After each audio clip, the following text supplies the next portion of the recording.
Assalamualaikum warahmatullahi wabarakatuh.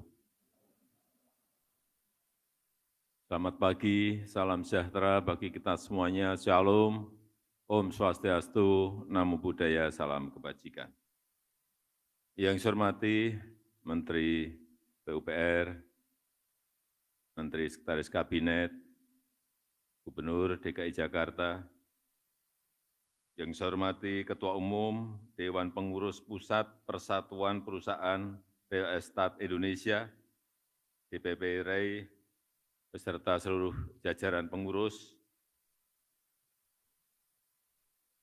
Ketua Badan Pertimbangan Organisasi dan para senior REI yang hadir, Direktur Utama PT Bank Tabungan Negara Tbk, yang saya hormati para ketua dan jajaran pengurus DPD REI dari seluruh tanah air Indonesia,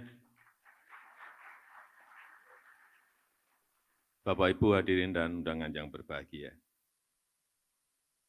Setiap mendengar kata REI yang ada di bayangan saya adalah masif, ekspansif.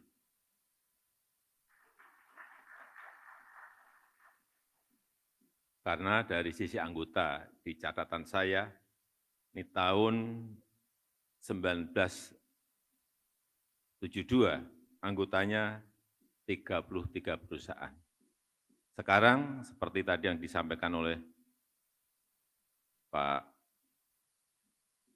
Toto, 6.400 perusahaan. Perkembangannya sangat pesat sekali. Sangat pesat sekali. Dan isinya ini mulai yang kelas kakap, ada, kelas sedang ada, kelas kecil sampai kelas tri ada semuanya. Semua difasilitasi dan diterima oleh REI. Dan saya senang di tengah perlambatan ekonomi global, sektor properti, real estate, dan konstruksi Indonesia termasuk yang tangguh dan tahan banting dan semakin kompetitif. Kalau kita lihat kontribusi 2018 sampai 2022, setiap tahunnya mencapai 2.300 sampai 2.800 triliun, sangat besar sekali. Dan memberikan kontribusi 16% dari PDB ekonomi kita. Besar sekali. Dan tenaga kerja yang tersangkut dalam perputaran ekonomi di REI mencapai 13 sampai 19 juta orang. Juga sangat banyak sekali. Kenapa? Banyak negara ingin mendrive ekonominya lewat usaha real estate, usaha-usaha properti, ya, karena kontribusi di PDB-nya sangat tinggi di semua negara. Dan multiplier efeknya ke 185 subsektor industri lainnya. Ini juga banyak sekali, nggak ada industri yang semasif ini efeknya. Yang ada hanya di industri properti, real estate, dan konstruksi. Multiplier effect ke 185 subsektor. Di material, semuanya industri tersangkut di sini. Semen, batu bata, besi, cat, semuanya bergerak kalau industri properti dan real estate itu bergerak. Furniture dan interior, kursi, lampu, kasur, toilet pasti laku karena ada rumah-rumah baru yang banyak. Elektronik, kita tahu semuanya, kalau rumah baru pasti butuh TV, kulkas, dispenser, dan lain-lainnya. AC dan lain-lainnya. Alat dapur, kalau rumah baru pasti beli alat-alat dapur. Panci, wajan, sendok, semuanya beli. Garpu semuanya beli. Industri jasa, jangan lupa industri jasa. Dari yang namanya tukang listrik, tukang sampah, tukang kebun, sedot WC, semuanya bisa bergerak. Dan kalau kita tahu, tidak semua sektor properti negara lain bisa bertahan. Karena baik karena COVID maupun karena sisi ekonominya.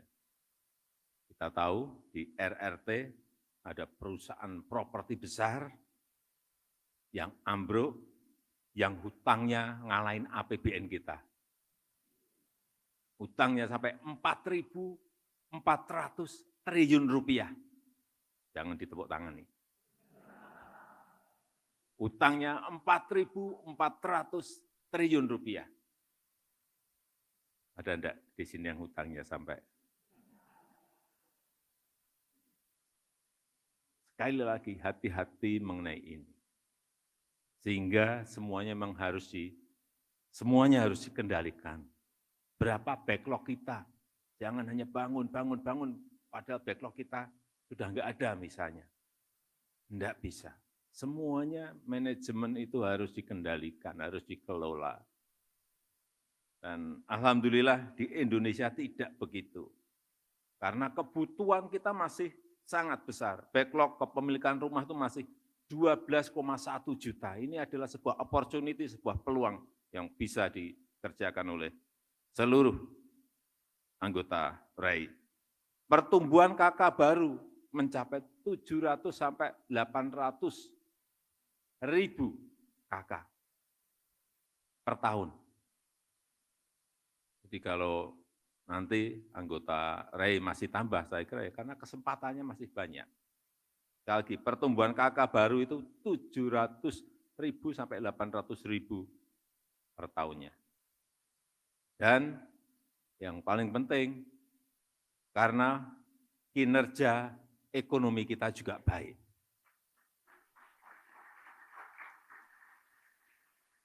Tadi disampaikan oleh Pak Toto, Pak Ketua RAI, baru saja diumumkan hari Senin kemarin, pertumbuhan ekonomi kita, growth itu 5,17%. Dan sudah tumbuh di atas 5% selama 7 kuartal berturut-turut. Di G20 itu yang tumbuh, negara-negara G20 itu yang tumbuh di atas 5% itu hanya Indonesia, India, RRT. Kemudian daya saing, ini penting sekali, competitiveness ini penting sekali. Dari yang sebelumnya kita 44, tahun ini melompat menjadi 34, ranking 34. Ini naik 10 peringkat, naik 10 peringkat. Ini tertinggi di dunia untuk kenaikannya. Kenaikannya sangat, lompatannya sangat penting. Sekarang ini negara tanpa competitiveness, daya saing yang baik, jangan berharap bisa survive.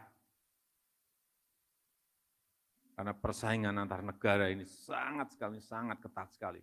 Baik memperebutkan kue ekonomi, memperebutkan kue investasi, semuanya jadi rebutan. Semuanya bersaing, saling memperbaiki diri, semua negara. Kecepatan perizinan, kecepatan pelayanan, kecepatan pembebasan lahan, semuanya. Semua negara. Karena kalau hanya tergantung kepada APBN negara-negara itu, enggak akan mungkin bisa tumbuh sebuah negara. Investasi menjadi kunci. Dan kita juga berani membuka sentra ekonomi baru, yaitu IKN. Di dunia sekarang ini proyek terbesar yang ada itu hanya satu di Indonesia, yang namanya Ibu Kota Negara Nusantara.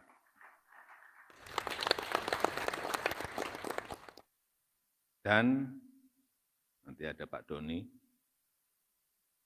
dari Otorita IKN per 27 Juli yang lalu, 34.000 hektar lahan sudah bisa dibeli. Dibeli loh, nggak ada gratisan di sana. Harganya berapa? Tanya ke Pak Kepala Otorita. Ini peluang. Ini peluang. Saya juga minta pada kesempatan yang baik ini, pada RAI untuk terus memperkuat kolaborasi dengan pemerintah, bantu rakyat kecil untuk memiliki hunian sehat dan layak dengan program 1 juta rumah. Kemudian juga perhatikan dampak sosial dan lingkungan, ini penting. Jangan sampai setelah ada pembangunan sebuah kawasan perumahan, misalnya kampung di dekatnya, air sumurnya kering, area kampungnya jadi banjir, tolong betul-betul dilihat hal-hal seperti ini. Sampahnya juga tolong disiapkan di kawasan-kawasan perumahan. Dan di Munas RAI kali ini bisa dirumuskan langkah-langkah strategis untuk menyikapi peluang dan tantangan-tantangan yang ada. Saya kadang-kadang bayangin, negara kita ini hampir semua kota itu kan sama. Nggak ada diferensiasinya. Kenapa tidak ada sebuah kota ini kota jagung, dengan segala fasilitasnya, ada kota ikan, ada kota mebel, ada kota golf, ada di Amerika seperti itu ada. Jadi tematik, tidak semua kota sama. Saya RAI mungkin bisa merumuskan langkah-langkah strategis menuju ke sana. Saya rasa itu yang ingin saya sampaikan dalam kesempatan yang baik ini. Dan dengan mengucap Bismillahirrahmanirrahim, Munas RAI ke-17 tahun 2023 saya nyatakan dibuka. Terima kasih. Wassalamualaikum warahmatullahi wabarakatuh. Waalaikumsalam warahmatullahi wabarakatuh. Selanjutnya dilanjutkan dengan prosesi pemukulan gong. Untuk itu berkenan mendampingi Menteri Pekerjaan Umum dan Perumahan Rakyat, Sekretaris Kabinet, Pejabat Gubernur DKI Jakarta, Ketua Umum dan Sekretaris Jenderal DPP RAI, Ketua Badan Pertimbangan Organisasi, dan Dirut Bank BTN.